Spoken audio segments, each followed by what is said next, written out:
Welcome to the Trending Report, brought to you by USA Financial.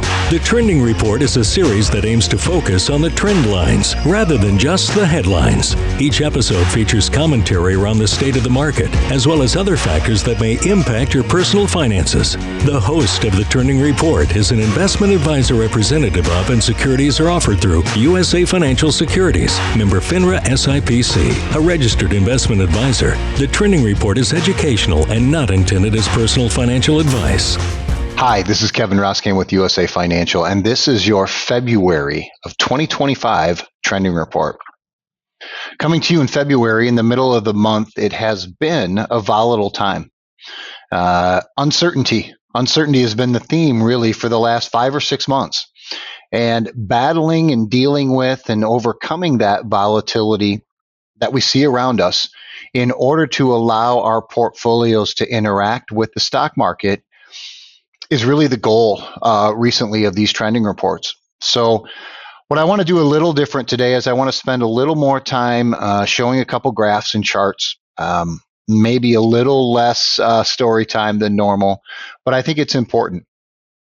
As we look at our television sets, as we see the news, as we see what's going on around us economically, politically, and maybe even economically caused by politics, I think it's really important for us to take a step back and look at what's going on around us to be able to frame the things that we hear in order to get a better grasp of how to handle them and really how to allow our portfolios to handle them.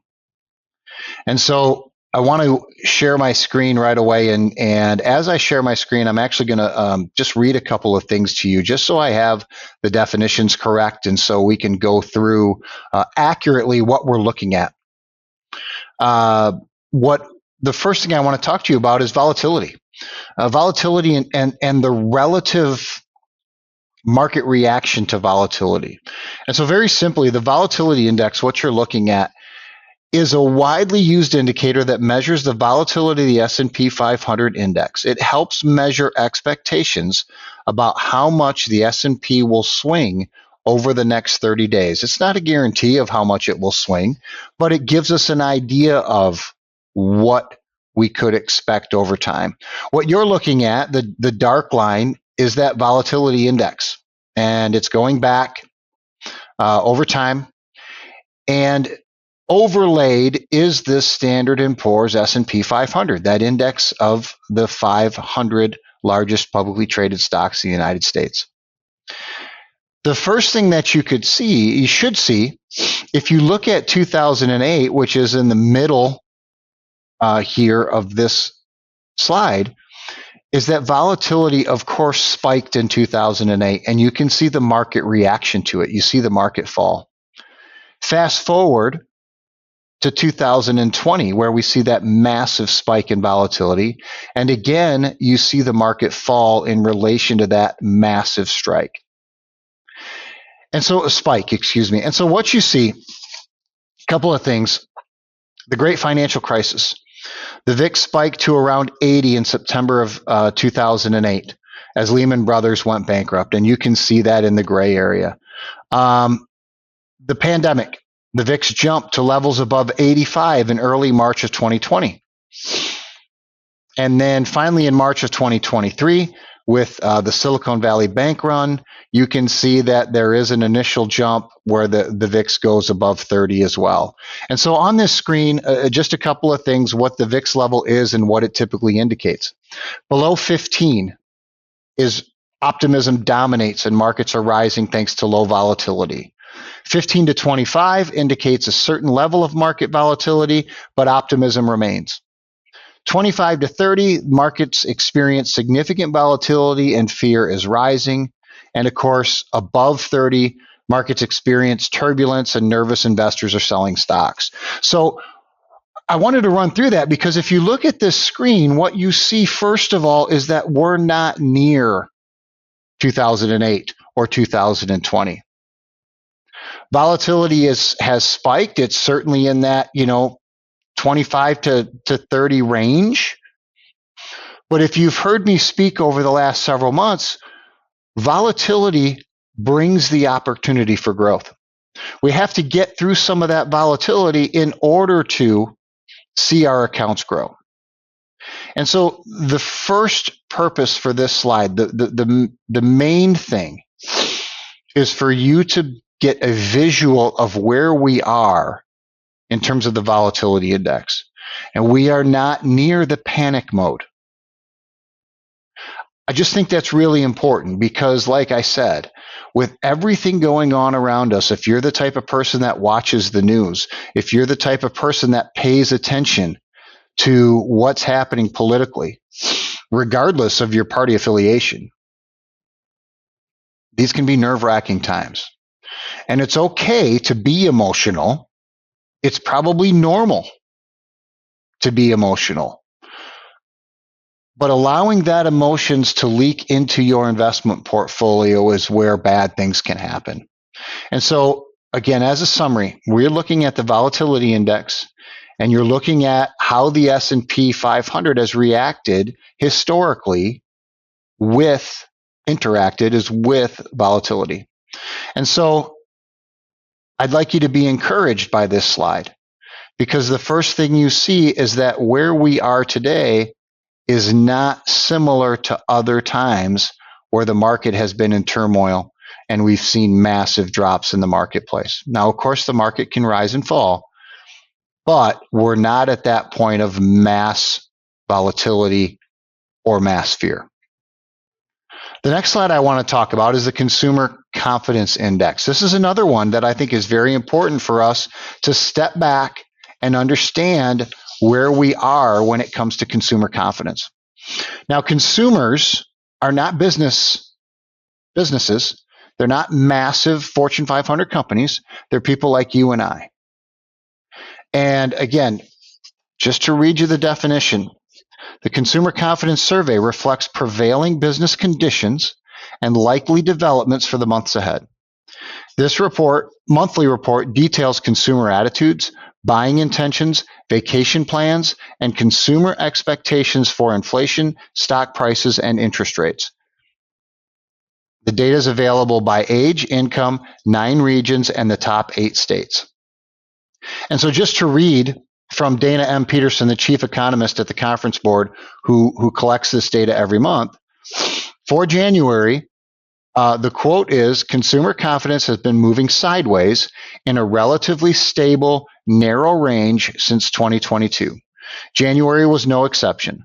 The index weakened for a second straight month, but still remained in that range, even if in the lower part of the range. And so again, what I want you to see here is that in the gray areas, consumer confidence is really shaken.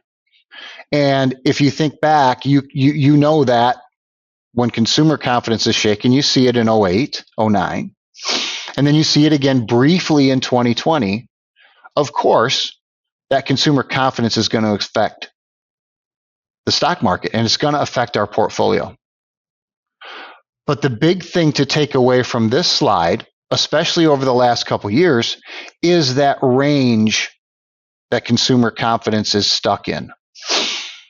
And so when you take a look at the consumer confidence and you take a look at volatility and the ranges that both of those things are kind of stuck in right now, it shouldn't necessarily make you feel good. It shouldn't make you overly optimistic, but it should be a calming thing. And as we talk about market trending, that's the stuff that we are unemotionally measuring. That's what we are relying on for our formulaic money managers to be doing. When you've got unemotional, disciplined investment strategies, those strategies are not taking into account client emotions. Now, they're taking into account how the market reacts to those emotions, but they're making buying decisions, investing decisions, and even selling decisions based on data. That some are mining on a daily basis, others are weekly, some are quarterly, depending on how you're invested on the USA Financial Exchange platform. But we should be able to take heart in the fact that our money is not subject to the emotions that we deal with. And so going along those lines, we've seen that volatility certainly exists, but it's in a fairly normal range. Consumer confidence is not as high as we would like it to be, but it's still historically pretty high.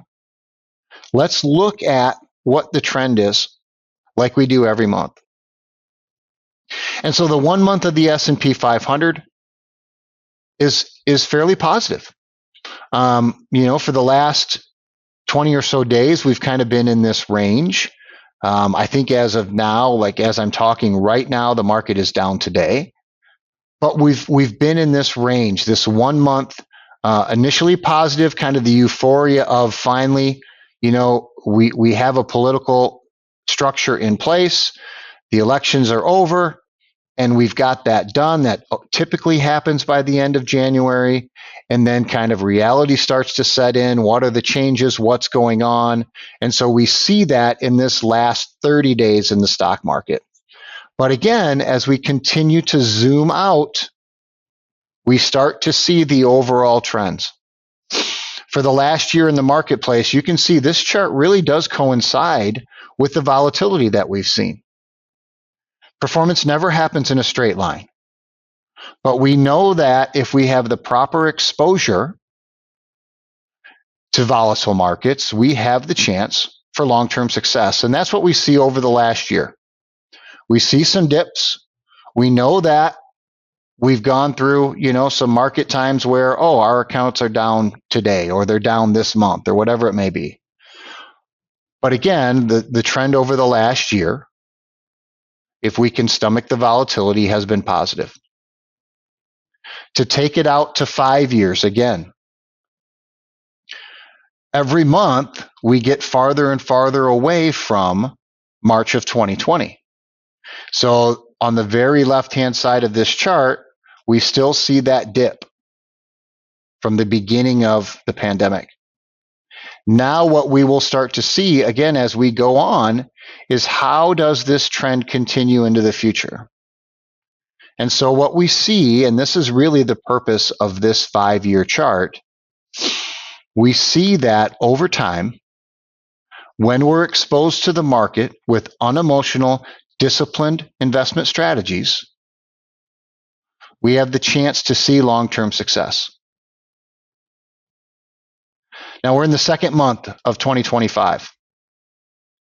And I do think it's important, whether it's in the next several weeks or whenever you meet with your financial advisor next, it's important to be reminded of the expectations.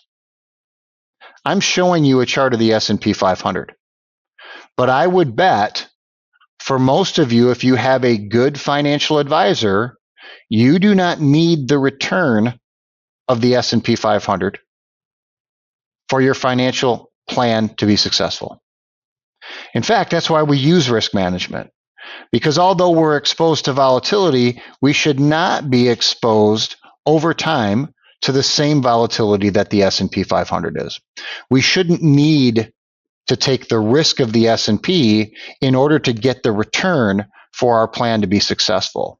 And what we often see in that first, second, even third month of the year, as we look back to the year behind us, and we see that the stock market did 25%, we tend to forget that if we didn't do 25%, which honestly, we probably should have done somewhere between 10 and 15, but we may need to reset our expectations and remember why we're not getting 25% versus the stock market. Because we don't want to lose or risk losing the same that the stock market can lose. And so even though the trend of the S&P 500 has been positive over the last 5 years, even over the last year, it's important to remember that when we are investing in the stock market, we're doing it with risk management tools. Those tools can't guarantee against loss, but they are meant kind of like guardrails on the highway to keep us on the road when conditions get really bad. We talk about avoiding catastrophic loss that will affect your future. But in order to avoid catastrophic loss, we have to have these risk measurements in place that sometimes mean we won't see the exact same growth as the S&P 500. And so for this trending report, it was important for me to remind you that we see volatility daily. We see it in the headlines, we see it in the economy, and we see it in the stock market.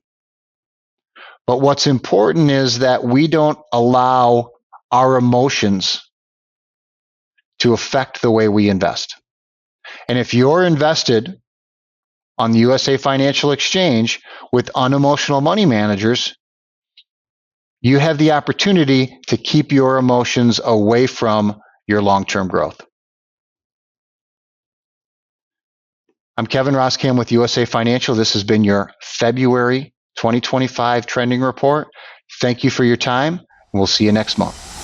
Thanks again for listening to this episode of the Trending Report, powered by USA Financial. We invite you to visit usafinancial.com to find out more about our work with independent advisors and their clients all around the country. Any projections, targets, or estimates in this report are forward-looking statements and are based on the firm's research, analysis, and assumptions. Due to the rapidly changing market conditions and the complexity of investment decisions, supplemental information and other sources may be required to make informed investment decisions. All expressions of opinions are subject to change without notice. Clients should seek financial advice regarding the appropriateness of investing in any security or investment strategy discussed.